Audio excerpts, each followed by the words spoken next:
మనిషికి కళ ఎంత ఇంపార్టెంట్ అంటే, ఆ కళకు, ఆ ప్రతిభకైతే ఎవ్వలు దాసోహం గాకుండా ఉండరులా.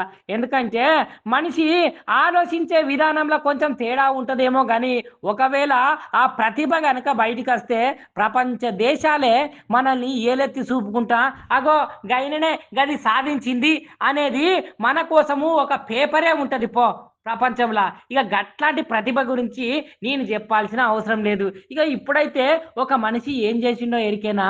ఆయన చదువుతున్నది 12వ తరగతి మాత్రమే. కాకపోతే ఆయనకున్న ప్రతిభనైతే దేశాలే గుర్తిస్తున్నాయి. ఇక గైన ఎవలంటే ఇగో నేను చెప్తున్నా వినుర్రి. ఇక మనిషి ప్రయాణించే డ్రోనునే తయారు చేసిండుల్లా ఈ 12వ తరగతి చదువుతున్న విద్యార్థి. ఇక గీన ప్రతిభకైతే అందరూ ఆశ్చర్యపోవాల్సిందే. ఎందుకంటే 12వ తరగతి ఈయన చదివేది. ఏం చేసిండో ఎరికేనా? గ్వాలియాకు చెందిన మేధాన్సు త్రివేది అనే వ్యక్తి అయితే 5 ఏళ్ల పాటు శ్రమించి ఒక బుల్లి డ్రోన్ అయితే తయారు చేసిండు. అంతటితో ఆగిండా? అరే నేను ఈ డ్రోన్ చేసిన కదా ఇక అయిపోయింది అని అనుకోకుండా, దీంతో సంతృప్తి చెందకుండా ఇంకేదో పెద్దది కనిపెట్టాలి అనే ఆశతోటైతే ఎక్కువ మంది ప్రయాణించే డ్రోన్ టాక్సీని అయితే తయారు చేసిండు. ఇక దీనికి ఎంఎల్డిటి అనే పేరును కూడా పెట్టిండుల్లో.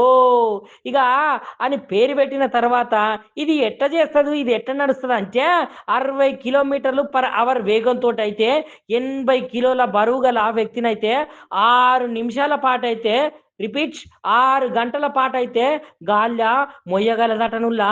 ఇక దీన్నైతే ఈయన తయారు చేసేదానికైతే 3 నెలల పాటు శ్రమించి 3,05,000 రూపాయలనైతే ఈ డ్రోన్ కోసం అయితే కనిపెట్టి ఈ డ్రోన్కి అయితే ఖర్చు పెట్టిండని చెప్పాలి. నిజంగా మనిషి అనుకుంటే సాధించండి ఏమున్నది చెప్పు? కళకైనా ప్రతిభకైనా ఏం సాటి ఉంటుంది చెప్పులులా?